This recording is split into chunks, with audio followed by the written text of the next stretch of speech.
नमस्कार, मी विशाल परदेशी. न्यूज 18 लोकमत विशेषमध्ये आपल्या सगळ्यांचं स्वागत. जाणून घेणार आहोत दिवसभरातल्या घडामोडींवरचे स्पेशल रिपोर्ट. सुरुवात करूयात. अफजल खानाच्या कबरीभोवतीचं अतिक्रमण हटलं आणि त्यानंतर आता खानाची कबरही हटवण्याचे इशारे दिले जातात. त्यामुळं सध्या ऐन हिवाळ्यात महाराष्ट्रातील वातावरण कबरीच्या राजकारणामुळे चांगलंच तापलंय. आणि याच कबरीचा इतिहास ते वर्तमानाचा आढावा आज आपण आमच्या वादाची कबर या विशेष कार्यक्रमातून घेणार आहोत.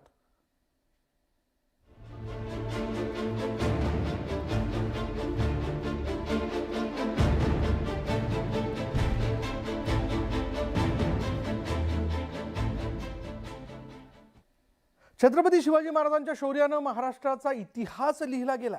या इतिहासातील अफजल खानाच्या वधानं शिवरायांच्या स्वराज्य बळकट त्यांनी केलेलं आहे. पण या अफजल खानाच्या कबरीवरून वेळोवेळी महाराष्ट्रात वादळ उठलं. प्रतापगडाच्या पायथ्याच्या या कबरीचा इतिहास काय सांगतो जाणून घेऊयात या रिपोर्टमधून.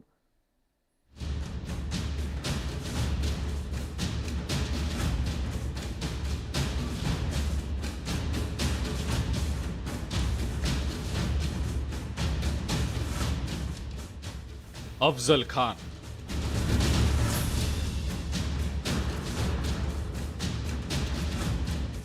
हिंदवी स्वराज्यावरचं संकट.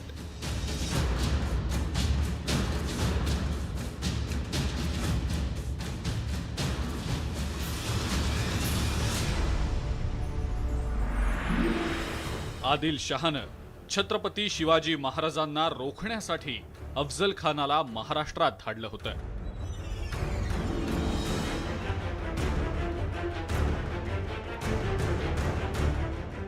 अफजल खान स्वराज्यावर चाल करून आला होता.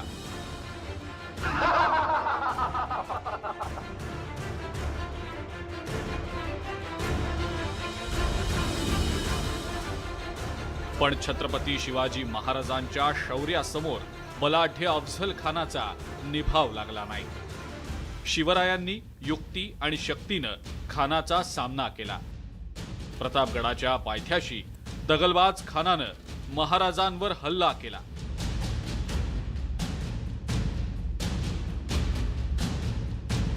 पण महाराजांनी वाघ नख खुपसून खानाला यमसदनी धाडलं.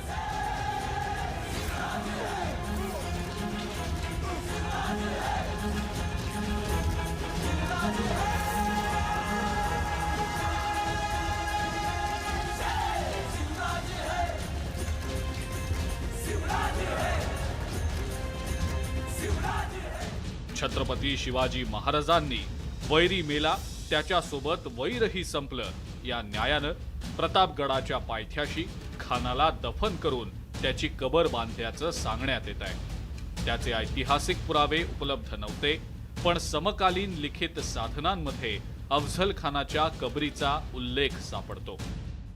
अफजल खानाच्या कबरीबद्दल 1908 ला ती कबर एन्शंट मॉन्युमेंट ऍक्ट खाली प्रिझर्व केली गेली होती.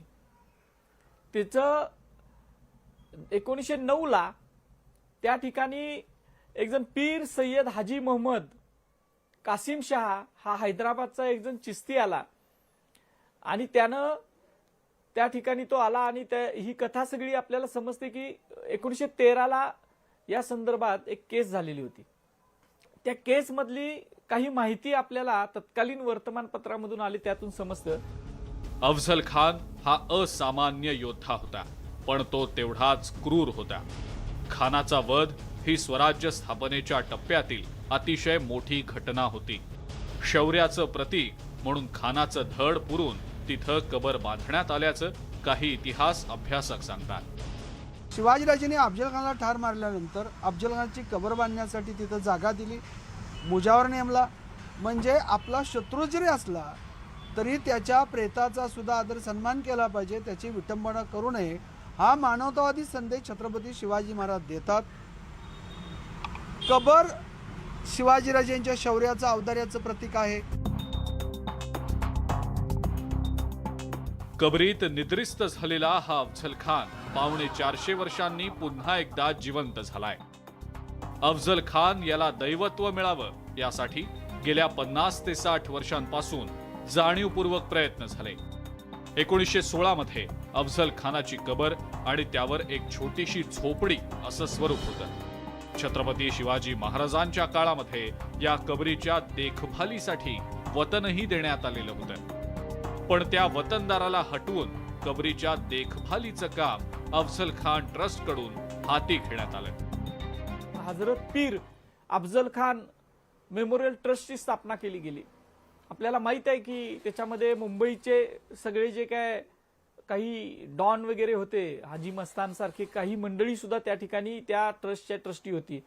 आणि पुन्हा एकदा या 1909 ला जी उदात्तीकरणाची सुरुवात झाली होती ती थांबलेली 1913 ला, ती पुन्हा एकदा भारत स्वतंत्र व्हायच्या अगोदर आणि त्याच्यानंतर सुद्धा ती इतकी वाढली की अफझल खानाला लोक त्याचा उरूस भरवायला लागले. महाराष्ट्रातल्या जागृत शिवप्रेमींनी याविरुद्ध उठाव केला आणि सातत्यानं कोर्टामधल्या लढाया लढून सुप्रीम कोर्टापर्यंत जाऊन याबद्दलचा निकाल आणला.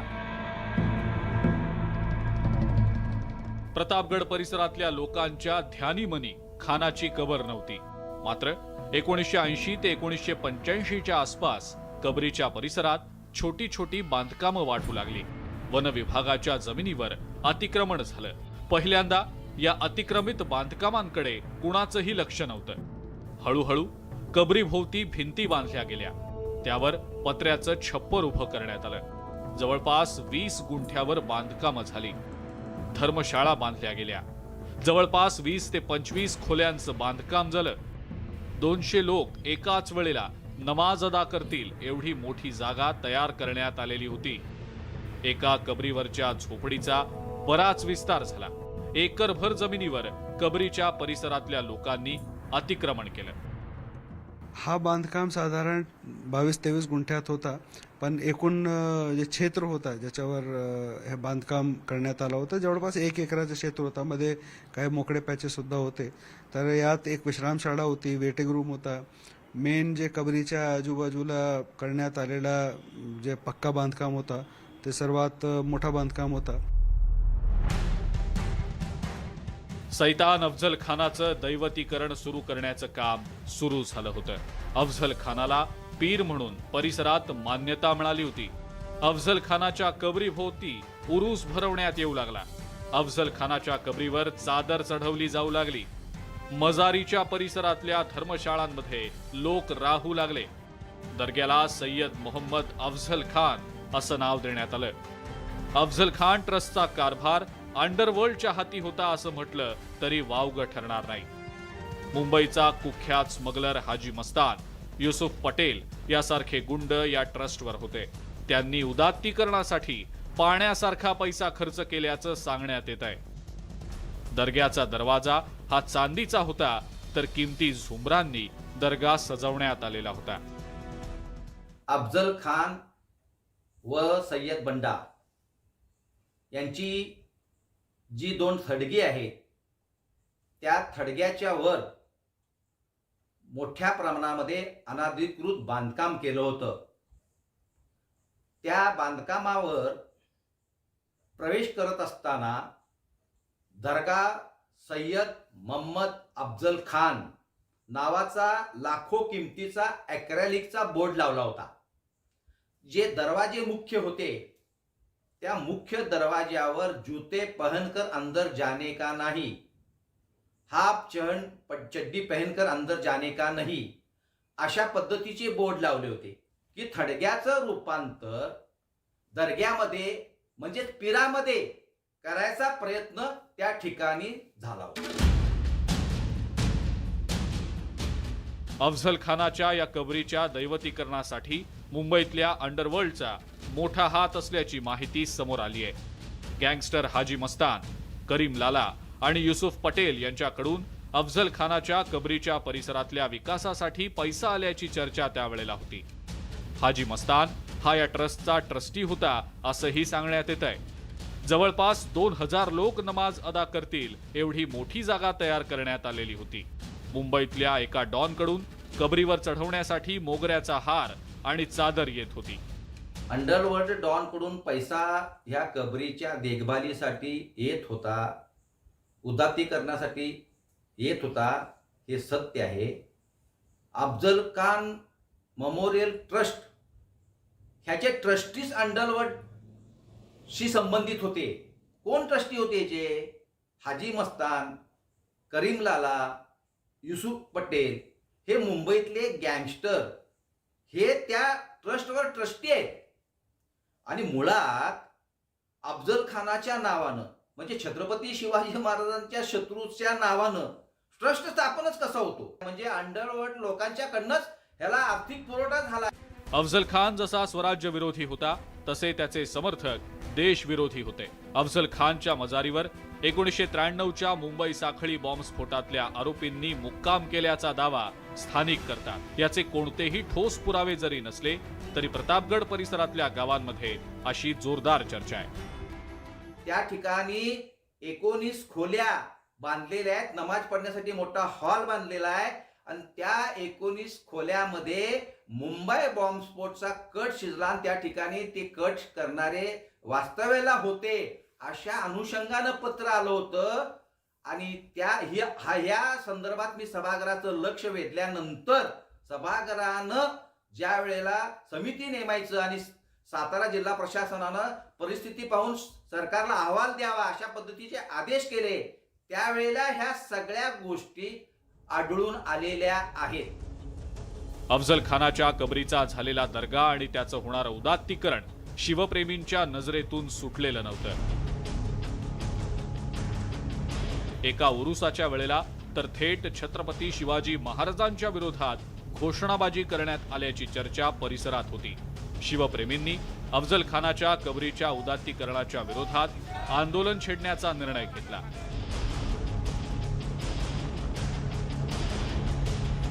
एकोणीसशे 1999 ते 2000 सालच्या आसपास अफजल खानाच्या दर्ग्याच्या विरोधात आंदोलन उभं राहिलं.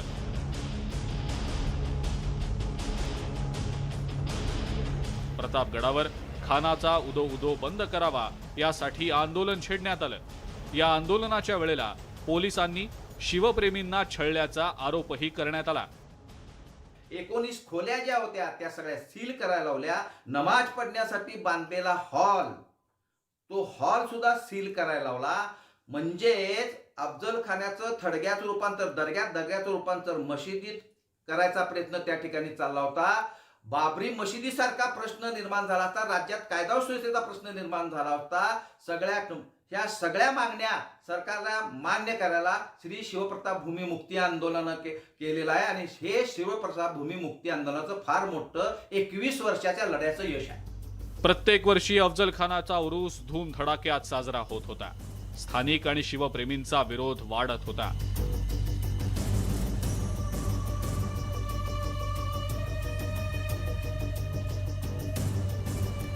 सातारा जिल्ह्यातल्या पाचवड इथं 2006 साली आंदोलन झालं. या आंदोलनाला हिंसक वळण लागल्यानंतर अफजल खानाची मजार सर्वांसाठीच बंद करण्यात आली.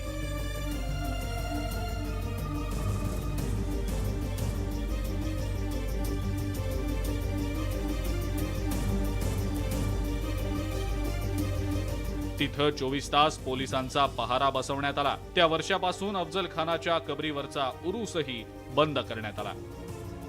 अफजल खान व सय्यद बंडा सुफी संत होतोय, त्याचं उदात्तीकरण केले जातंय, हे ज्या वेळेला आम्ही सभागृहात आणून दिलं निदर्शनात, त्यावेळेला सातारा जिल्हा प्रशासनाला पाहणी करायला लावली. त्यावेळेला श्री शिवप्रताप भूमी मुक्ती आंदोलनाचं शिष्टमंडळ घेऊन जाऊन त्या ठिकाणी आम्ही पाहणी केली. सरकारच्या सातारा जिल्हा प्रशासनाच्या ह्या सगळ्या गोष्टी निदर्शनास आणून दिल्या. दरगाह सय्यद मोहम्मद अफजल खान नावाचा ॲक्रेलिकचा बोर्ड लाखो किमतीचा तो काढून टाकायला लावला. त्या ठिकाणी जो 50 वर्ष उरूस भरवत होता तो उरूस बंद पाडला. दरम्यानच्या काळात अफजल खानाच्या कबरीभोवतीचं अतिक्रमण हटवण्याच्या मागणीसाठी प्रतापगड उत्सव समितीनं हायकोर्टाचा दरवाजा ठोठावला. हायकोर्टासमोर वस्तुस्थिती मांडल्यानंतर कोर्टानं 2017 मध्ये ही अतिक्रमणं हटवण्याचे आदेश दिले. पण काही कायदेशीर अडचणी आल्या होत्या. या अडचणी दूर झाल्यानंतरही राजकीय इच्छाशक्तीच्या अभावी हे अतिक्रमण हटवण्यात चालढकल होत होती. शिंदे फडणवीस सरकार पुन्हा सत्तेत आल्यानंतर त्यांनी अफझल खानाच्या कबरीभोवतीच्या अतिक्रमणावर हातोडा टाकला.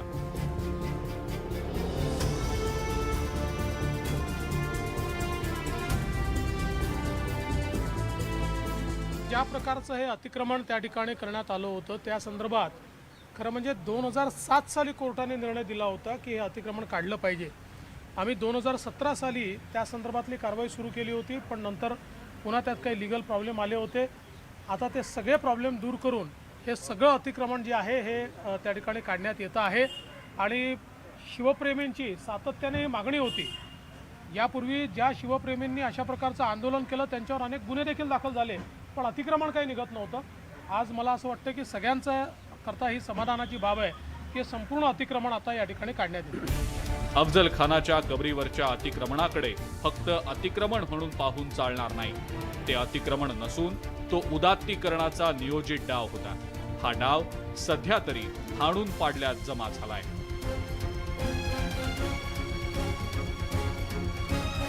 आसिफ मुरसल आणि किरण मोहितेसह ज्ञानेश्वर साळुखे, न्यूज 18 लोकमत.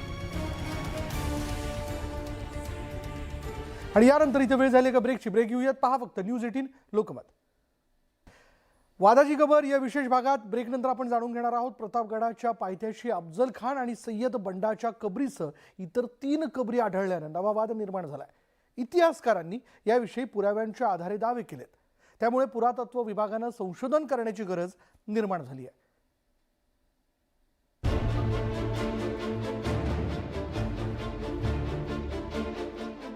प्रतापगडाच्या पायथ्याशी असलेल्या कबरीभोवतीचं बांधकाम पाडायला सुरुवात झाली. सुरुवातीला कबरीवर उभारण्यात आलेलं छत पाडण्यात आलं. त्यानंतर कबरीभोवतालच्या भिंती पाडण्यात आल्या. परिसरातली धर्मशाळाही जमीनदोस्त करण्यात आली.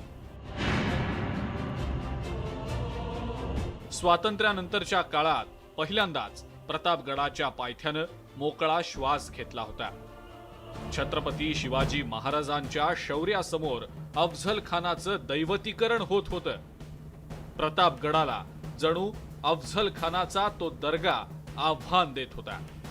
अफझल खानाच्या त्या दैवतीकरणावर JCB चालला होता. आता ती कबर अतिक्रमण मुक्त झालीय. अतिक्रमण तोडलं म्हणजे सगळं संपलं असंही नाही. खानाच्या कबरीच्या बाजूला मधल्या काळात इतरही अज्ञात कबरी बांधल्या गेल्या. या कबरी कोणाच्या हे कुणालाही माहिती नाही. कोण म्हणतो ती सय्यद बंडाची कबर आहे, तर कोणाचा दावा आहे की दुसरी कबर खानाच्या आणखी एका अंगरक्षकाची आहे. प्रत्येकाचे दावे वेगवेगळे. मात्र इतिहासकारांच्या दाव्यानुसार तिथं फक्त आणि फक्त अफझल खानाचीच कबर होती. 1908 ला त्या ठिकाणी आपले जे काय मॉन्युमेंट आहे, प्रिझर्वेशन ऍक्ट जो होता, एन्शियंट मॉन्युमेंट प्रिझर्वेशन ऍक्ट 1904 नुसार फक्त त्या ठिकाणी अफझल खानाचीच कबर होती. पण आज आपण बघितलं तर त्याच्या बाजूला बडा सय्यदची सुद्धा कबर बांधली गेले. आणि आजच बातमी आले की 3-4 परत कबरी त्या ठिकाणी झालेल्या आहेत. इतर कबरींमुळे आता अफझल खानाची नेमकी कबर कोणती असाही प्रश्न निर्माण झालाय. खरी कबर शोधण्यासाठी सध्याच्या 3ही कबरींचं पुरातत्वीय संशोधन करावं आणि अफझल खानाची खरी कबर कुणाची याचा शोध घ्यावा अशी मागणी आता इतिहासकार करू लागले.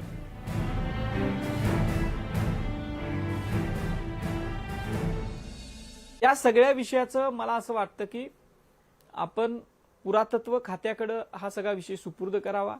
त्या ठिकाणी शास्त्रीय उत्खनन व्हावं आणि 1904 प्रमाणे फक्त अफझल खानाची कबर जी शिवाजी महाराजांनी बांधलेली होती आणि ज्याला दिवाबत्तीची सोय प्रतापगडच्या भवानी देवीच्या ह्याच्यातून एक पिराजी करत होता, तेवढंच तिथं ते स्मारक म्हणून शिवछत्रपतींच्या विजयाचं स्मारक म्हणून जतन करावं. सातारा जिल्हा प्रशासनासमोरही मोठा प्रश्न होता. अफझल खानाच्या शेजारच्या कबरी कोणाच्या?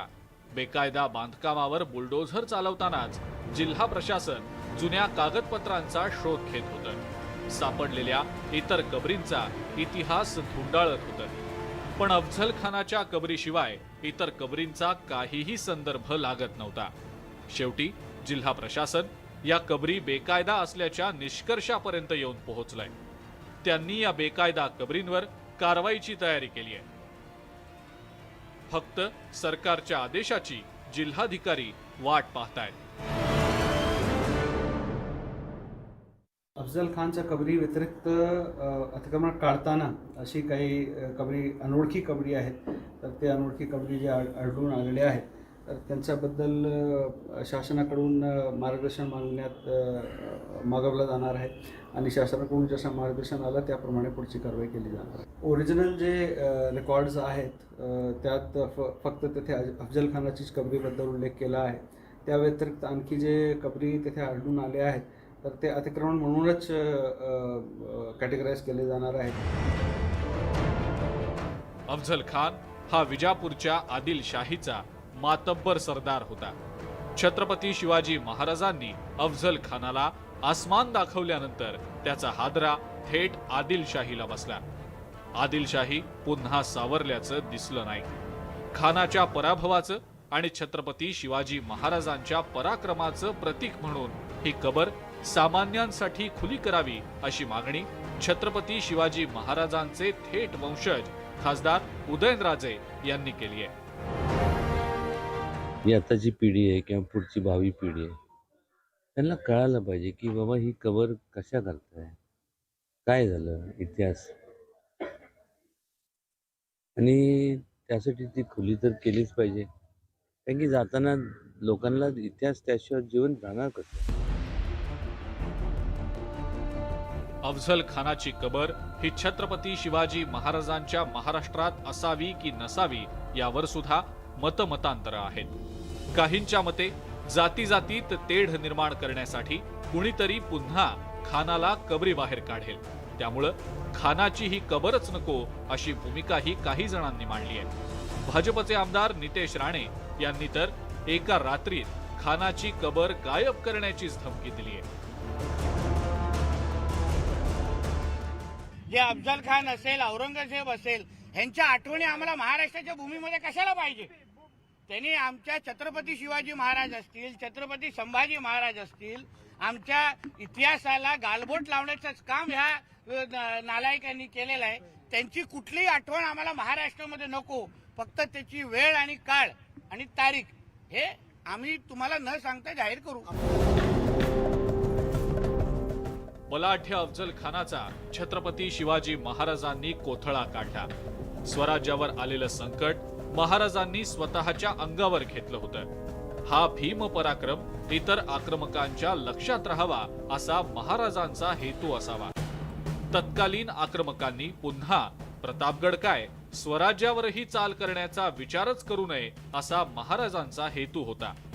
आणि त्यासाठीच महाराजांनी अफझल खानाची कबर प्रतापगडाच्या पायथ्याशी बांधली. त्यामुळं ती कबर तिथून हटवण्यास किंवा काढून टाकण्यास अनेकांचा विरोध आहे. शिवाजीराजेंनी अफजल खानाला ठार मारल्यानंतर अफजल खानाची कबर बांधण्यासाठी तिथं जागा दिली, मुजावर नेमला. म्हणजे आपला शत्रू जरी असला तरी त्याच्या प्रेताचा सुद्धा आदर सन्मान केला पाहिजे, त्याची विटंबना करू नये. हा मानवतावादी संदेश छत्रपती शिवाजी महाराज देतात. कबर शिवाजीराजेंच्या शौर्याचं, औदार्याचं प्रतीक आहे. पण आपण पाहिलं अलीकडच्या काळामध्ये अफजल खानाचं जे उदात्तीकरण मोठ्या प्रमाणामध्ये सुरू होतं. अफझल खानाचा कोथळा काढून 450 वर्ष उलटली तरीही अफझल खानाला कुणाला तरी जिवंत ठेवायचंय. जातीय विद्वेष पसरवण्यासाठी खानाला प्रतीक म्हणून मिरवायचंय. कुणाला तरी हाच खान जाती जातीत तेढ निर्माण करण्यासाठी पाहिजे. खान एका विध्वंसकारी प्रवृत्तीचं प्रतीक होता. त्या खानाला छत्रपती शिवाजी महाराजांनी 6 फूट खोल गाडलं खरं, पण तोच अफझल खान, तीच खानाची वृत्ती अनेकांना जिवंत ठेवायची आहे. खानाचं दैवतीकरण करून समाज तोडायचाय. त्यांना हा खान कबरीतून बाहेर काढायचाय. पण पुरोगामी महाराष्ट्रात ही वृत्ती गाडली जाईल यात शंका नाही. आसिफ मुरसल आणि किरण मोहितेसह ज्ञानेश्वर साळोखे, न्यूज 18 लोकमत. यानंतर न्यूज 18 लोकमत विशेषमध्ये इथेच थांबणार आहोत. पहा फक्त न्यूज 18 लोकमत.